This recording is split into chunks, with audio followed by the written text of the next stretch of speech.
tentunya menjadi malam yang paling dinantikan oleh kita semua. Dan kita akan langsung mengawali debat pada malam hari ini dengan mendengarkan visi, misi, dan juga program kerja dari masing-masing calon presiden 2024. Dan kita akan langsung mulai dengan calon presiden nomor urut 1.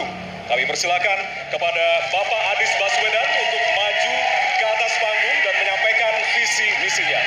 Kami persilakan Pak Anies untuk segera menuju ke panggung utama.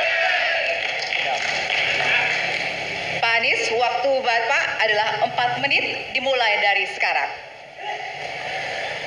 Assalamualaikum warahmatullahi wabarakatuh. Selamat malam dan salam sejahtera untuk semuanya. Bismillahirrahmanirrahim. Negara hukum menempatkan hukum sebagai rujukan utama untuk memastikan hadir rasa keadilan, memberikan kebermanfaatan, dan memberikan kepastian kepada semua. Ini harus dipegang teguh oleh pemegang kekuasaan, baik yang di puncak dan seluruh jajaran. Tapi apa yang terjadi? Banyak aturan ditekuk sesuai dengan kepentingan yang sedang memegang kekuasaan. Apakah ini akan diteruskan? Tidak. Ini harus diubah. Ini harus dikembalikan. Kemudian kita menyaksikan betapa pada hari-hari ini tatanan ketika kita menyelenggarakan pemerintahan sering tidak sesuai dengan prinsip-prinsip hukum yang kita pegang. Karena itulah kami melihat perubahan ini harus kita kembalikan. Negara ini adalah negara hukum, bukan negara kekuasaan. Dalam negara hukum, kekuasaan diatur oleh hukum. Dalam negara kekuasaan, hukum diatur oleh penguasa. Dan kita tidak menginginkan itu terjadi. Pada saat ini, kalau kita lihat hukum itu harusnya tegak begini. Inilah hukum. Dalam kenyataannya, dia bengkok. Dia tajam ke bawah, dia tumpul ke atas. Dan kondisi ini tidak boleh didiamkan, tidak boleh dibiarkan, dan harus berubah. Karena itu kita mendorong perubahan, mengembalikan hukum menjadi tegak kepada semuanya. Dan bila kita saksikan hari ini, ada satu orang milenial bisa menjadi calon wakil presiden. Tetapi ada ribuan milenial, generasi Z, yang peduli pada anak-anak bangsa, yang peduli pada mereka yang termarginalkan. Ketika mereka mengungkapkan pendapat, ketika mereka mengkritik pemerintah, justru mereka sering dihadapi dengan kekerasan, dihadapi dengan benturan, dan bahkan gas air mata. Apakah kondisi ini akan dibiarkan? Tidak, kita harus lakukan perubahan. Oleh karena itu, kami memperhatikan ini sebagai hal yang mendasar. Yang tak kalah penting, ini kedua nih, yang tak kalah penting. Kita menyaksikan pada saat ini ada peristiwa seperti peristiwa Ibu Mega. Ibu Mega Suryani Dewi, seorang ibu rumah tangga yang mengalami kekerasan rumah tangga, lapor pada negara, tidak diperhatikan, dan dia meninggal korban kekerasan. Apakah akan dibiarkan? Tidak, ini harus diubah. Dan tidak kalah penting, hadir bersama saya di sini ayahnya Harun Ar-Rasyid. Harun Ar-Rasyid adalah anak yang meninggal, pendukung Pak Prabowo di Pilpres 2019 yang menuntut keadilan pada saat itu. Protes hasil pemilu. Apa yang terjadi? Dia tewas sampai dengan hari ini tidak ada kejelasan. Apakah ini akan dibiarkan? Tidak. Ini harus. Karena itu kami mendedikasikan diri. Hadir untuk memberikan komitmen bahwa dari puncak sampai ke bawah kami akan tegakkan hukum pada siapa saja. Kami kembalikan marwah kehidupan bernegara yang menempatkan hukum sebagai tempat yang paling tinggi. Dan ketentuan itu berlaku kepada semua, termasuk ketika menyangkut urusan ASN, menyangkut urusan TNI dan Polri. Terima kasih. Assalamualaikum warahmatullahi wabarakatuh. Terima kasih. Bapak Anies, kami persilakan kembali ke tempat. Berikutnya kami persilakan. Harap tenang. Harap tenang. Harap tenang. Harap tenang para pendukung, harap tenang. Hadirin, kita akan harap lanjutkan tenang. ya. Harap tenang. Kita akan lanjutkan. Kami persilahkan calon presiden nomor urut 2, Bapak Prabowo Subianto, untuk maju ke atas panggung dan menyampaikan visi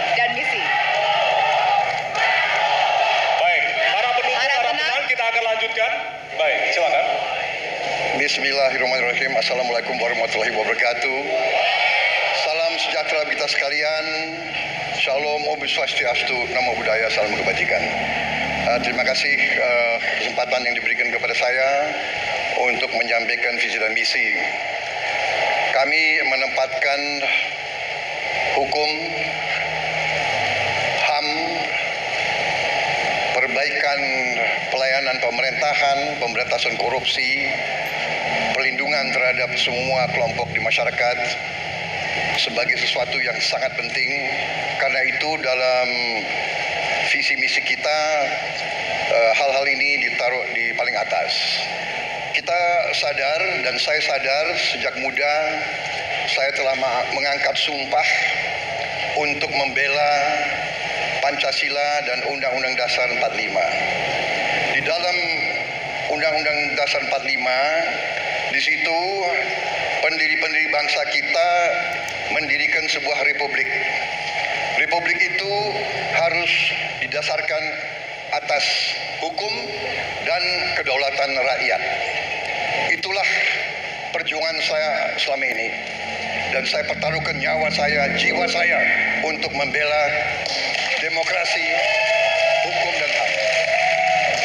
Kita paham, kita mengerti masih banyak kekurangan. Tetapi kita harus bersyukur di tengah dunia yang penuh tantangan ketidakpastian, di mana terjadi perang di mana-mana, di mana negara-negara begitu banyak yang terjadi perang saudara, kerusuhan, Indonesia masih aman, Indonesia masih damai, Indonesia masih terkendali, harga-harga masih terkendali, ekonomi untuk rakyat kita masih aman. Karena apa? Karena kepemimpinan. Karena apa?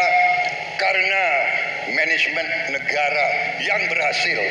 Saudara-saudara, apakah di tengah 280 juta rakyat masa tidak ada kekurangan?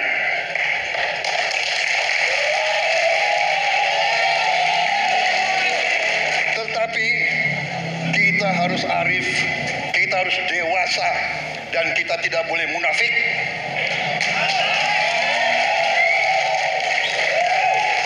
Pemimpin itu ingar sosum telodo, harus memberi contoh. Saudara-saudara sekalian, Prabowo Gibran, kita akan perbaiki yang harus diperbaiki. Kita akan tegakkan apa yang perlu ditegakkan. Dan kita bertekad memberantas korupsi sampai ke akar-akarnya. Memberantas korupsi sampai ke akar-akarnya. Saudara-saudara sekalian, saya kira demikian yang ingin saya sampaikan. Program kita baik, tujuan kita baik, keinginan kita baik. Mari kita berbuat kebaikan demi rakyat kita. Kita butuh persatuan dan kesatuan. Kita tidak perlu saling menghasut, saling mencela, saling menghina. Demi rakyat kita yang kita cintai, kita butuh kesejukan, ketenangan, kerukunan. Kita negara majemuk, kita negara ratusan kelompok etnis, berbagai agama besar. Pemimpin harus sejuk, pemimpin harus dewasa.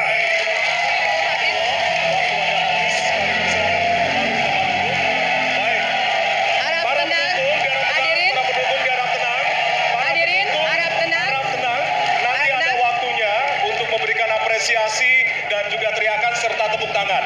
Kita akan lanjutkan untuk pasangan berikutnya, yang menyampaikan visi misi oleh calon presiden nomor urut 3 kepada Bapak Prabowo, kepada Bapak Ganjar Pranowo. Kami persilakan untuk ke panggung. Harap tenang, hadirin harap tenang. Bapak Ganjar, waktunya 4 menit dimulai dari sekarang. Assalamualaikum warahmatullahi wabarakatuh. Selamat malam, salam sejahtera untuk kita semua. Om Swastiastu, Namo Buddhaya, Rahayu. Bapak Ibu yang sangat saya hormati, para hadirin pemirsa debat malam ini yang sangat saya muliakan.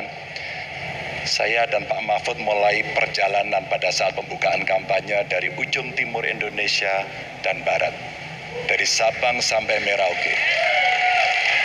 Hanya ingin mendengarkan dan ingin melihat secara langsung apa yang disampaikan oleh rakyat, apa yang dirasakan oleh rakyat, sehingga ketika kontestasi 5 tahunan ini berlangsung, harapan itu ada dan masuk dalam pikiran seorang pemimpin, satunya pikiran, perkataan, dan perbuatan.